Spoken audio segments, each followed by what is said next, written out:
Bienvenue dans la chaîne des métiers, le podcast solidaire de Lafage, l'association française pour l'accompagnement des jeunes entrepreneurs qui ouvre les portes des carrières de demain. Plongez dans l'univers de professionnels passionnés, découvrez leur parcours unique, leurs défis quotidiens et leurs conseils précieux. Que vous soyez en quête d'orientation ou en pleine reconversion, chaque épisode est une opportunité de trouver l'inspiration et d'imaginer votre avenir. Prêt à explorer la chaîne des métiers ? C'est parti! Ah oui, on est vraiment prêt. Et le métier que nous allons découvrir dans quelques instants, c'est sommelier. Et pas avec n'importe qui, un maître sommelier de France. Et il se situe à Bussy-Saint-Georges.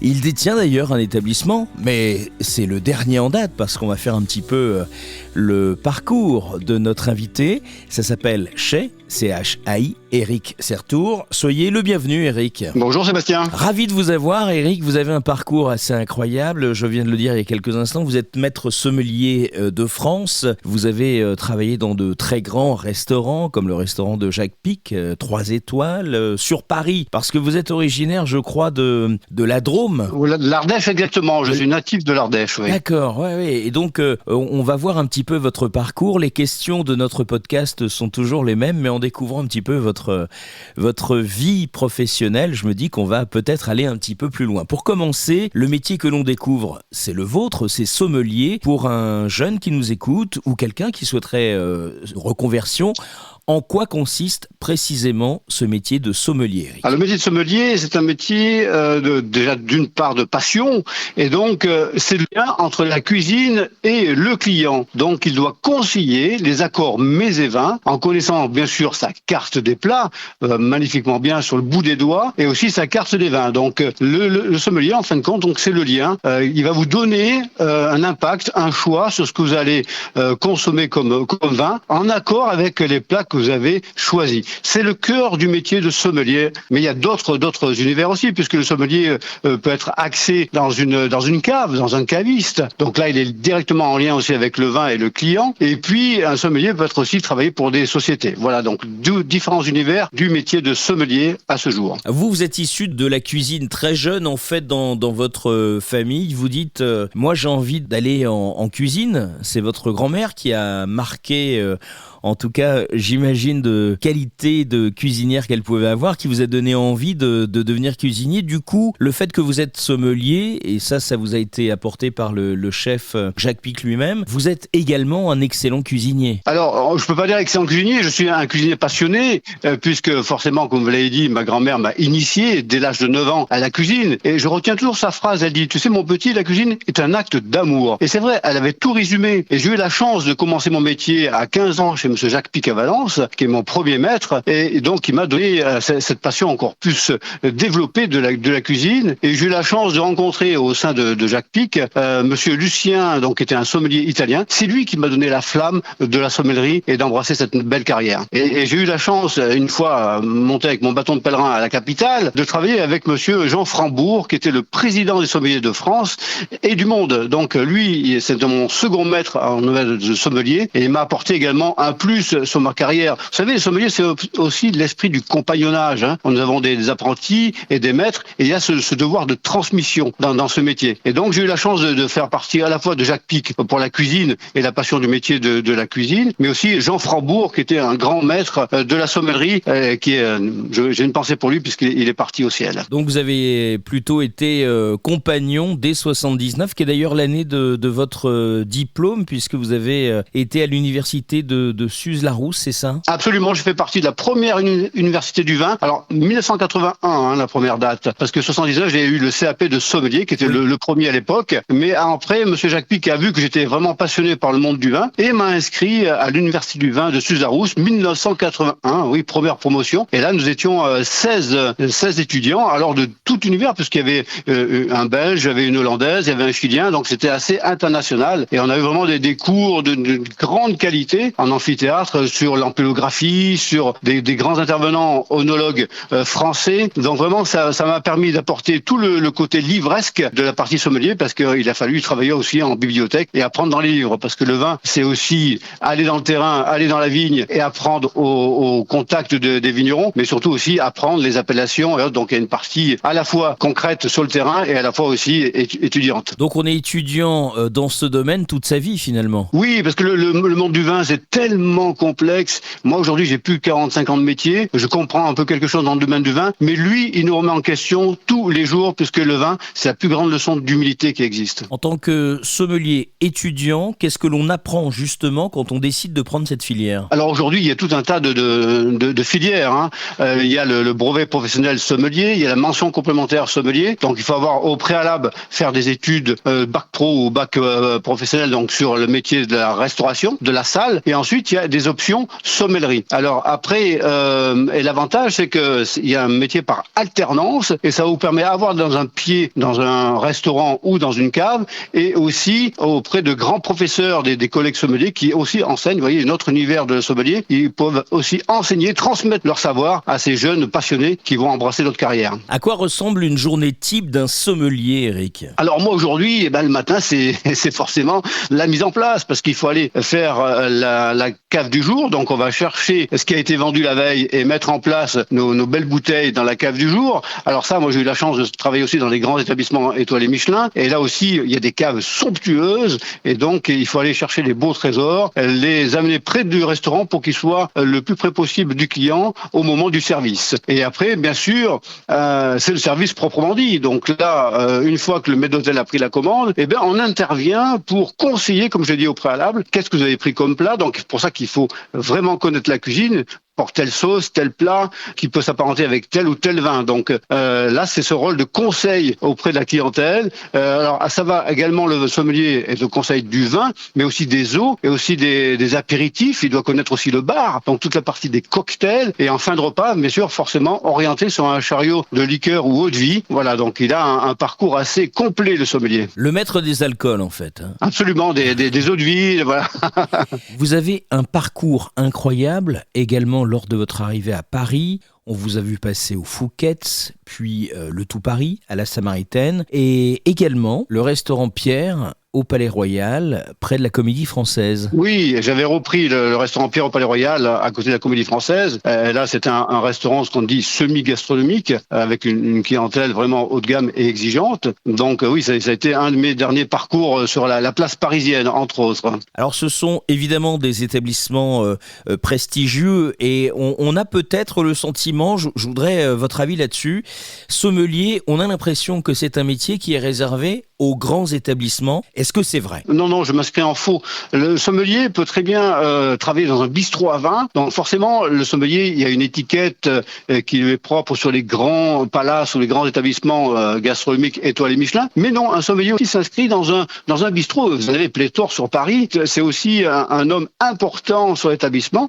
Donc un jeune qui veut embrasser notre carrière demain peut avoir plusieurs filières. Soit il veut rester dans la grande gastronomie, et là ça va lui apporter des portes sur l'international, mais aussi travailler dans un bistrot à la proximité des clients et y pouvoir découvrir des vins de toute la péninsule française et européenne. Donc oui, il y a plusieurs axes de développement sur le sommelier aujourd'hui. Alors quelles sont pour vous les qualités qu'il faut vraiment avoir pour faire ce métier, et les compétences au-delà des études ? Les qualités premières, je dirais, c'est le contact humain.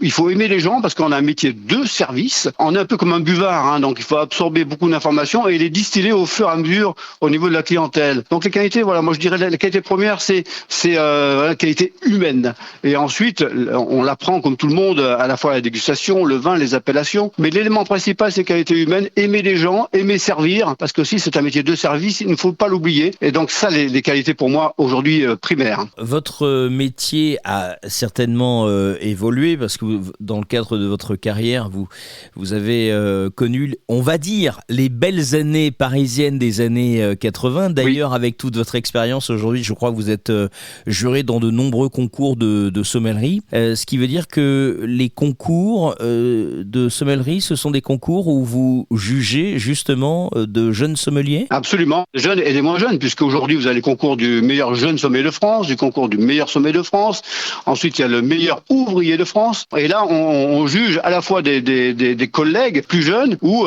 forcément plus âgés. Donc là on va juger à la fois les compétences sur le savoir, et également sur la dextérité manuelle, sur l'éloquence qu'il doit avoir aussi par rapport à ses accords mets et vins, donc la pertinence dans ses choix.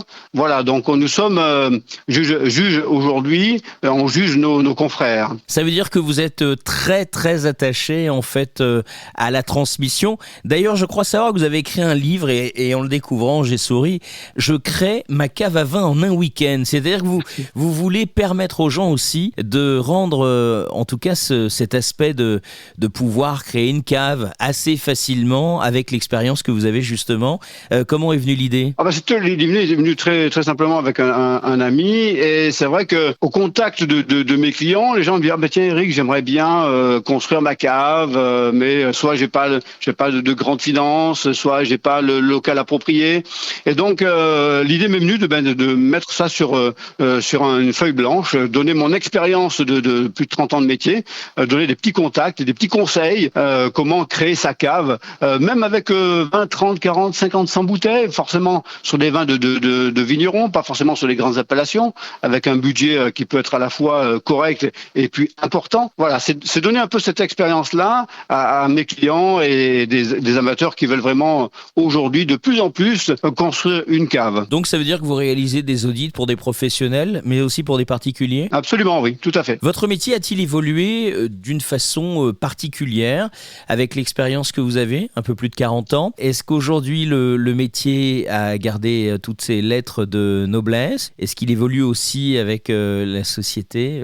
On en est où en ce qui concerne votre métier ? Le métier a fortement évolué au même titre que le métier de chef de cuisine. C'est-à-dire qu'on est devenu un métier dans la lumière. Moi, je me souviens quand j'ai passé mon diplôme à l'Université du Vin, ma thèse était sur le métier de sommelier, justement. Et dans cette thèse, j'ai inclus la femme sommelière. Parce que moi, quand j'ai débuté dans les années 70-80, il n'y avait pas de femme sommelière présente en salle. C'était destiné exclusivement au masculin. Les seules femmes sommelières, c'était les femmes de chefs qui étaient dans leur propre restaurant.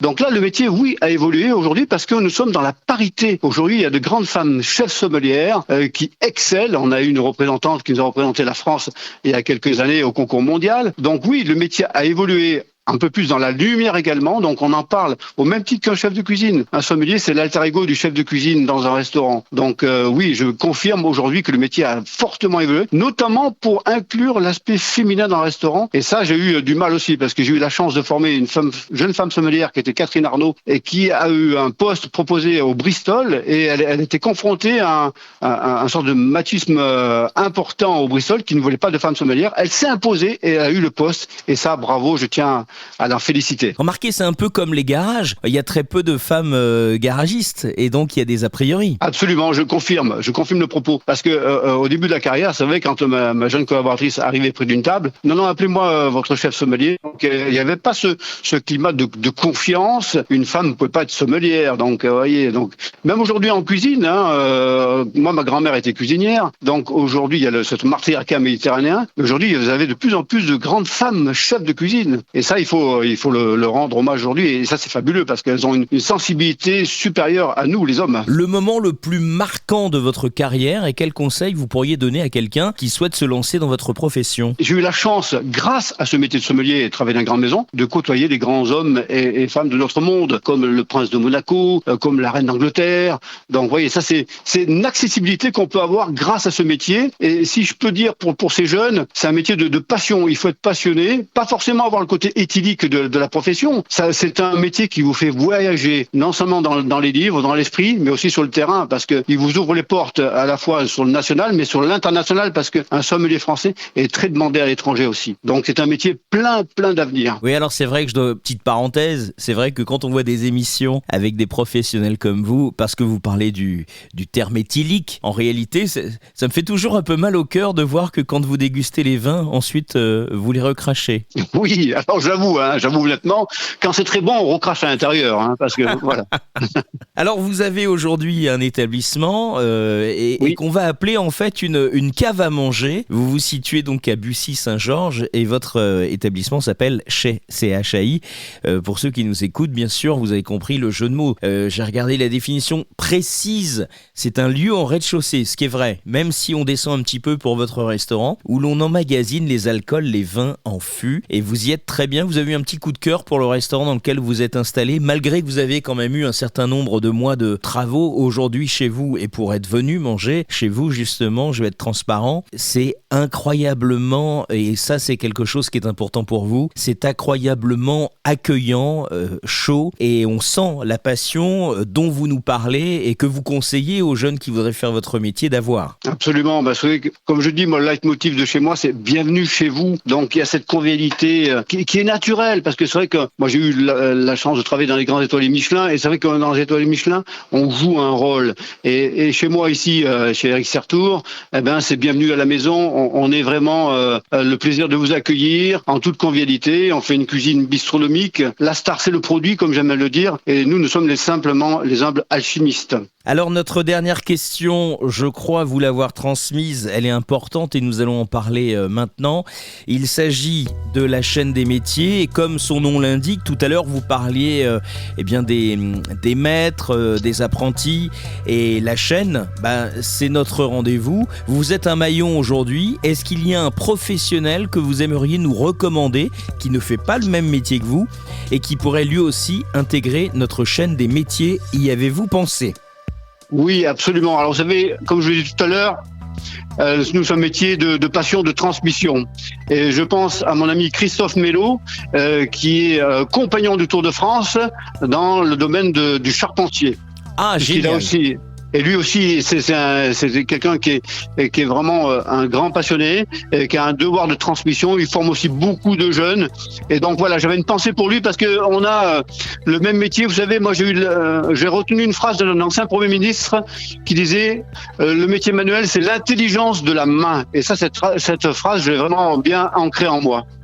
Merci beaucoup Eric, vous nous enverrez évidemment les coordonnées, ça fera partie d'un nouvel épisode. En tout cas, merci de nous avoir consacré ce temps et cette passion qui est la vôtre. C'est d'ailleurs parce que vous êtes passionné que vous avez pris du temps pour nous en parler.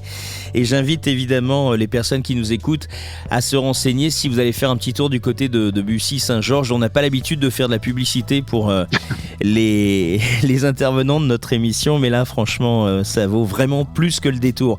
Merci beaucoup Eric. Merci à vous et bienvenue chez vous. On va vraiment retenir ça de vous. À très bientôt Eric et merci à vous de nous avoir écoutés sur ce podcast. Je vous rappelle que la chaîne des métiers est destinée à tous évidemment, mais principalement aux étudiants qui se disent en cette période, mais qu'est-ce que je pourrais faire de ma vie? En écoutant Eric il y a quelques instants, j'imagine que certains, en tout cas je le souhaite, ont eu une révélation, et pourquoi pas aussi ceux qui professionnellement ont envie de changer de métier. Et là aussi, Eric peut vous avoir donné envie de changer de métier. À très bientôt avec un charpentier, vous l'avez entendu? Oui, c'est un conseil que nous donne Eric, car notre rendez-vous, vous le savez, s'appelle la chaîne des métiers. Merci d'avoir écouté La chaîne des métiers, le podcast de Lafarge qui dévoile les richesses du monde professionnel. Vous avez aimé cet épisode? Partagez-le autour de vous et contribuez à cette grande chaîne solidaire pour l'orientation des jeunes. Et si vous connaissez un professionnel inspirant, n'hésitez pas à nous le recommander. Retrouvez-nous sur l'ensemble des plateformes de podcast, réseaux sociaux et sur notre site www.afage.fr pour découvrir d'autres épisodes et accéder à des ressources complémentaires. Ensemble, construisons un avenir où chacun trouve sa place. Lafarge, c'est vous.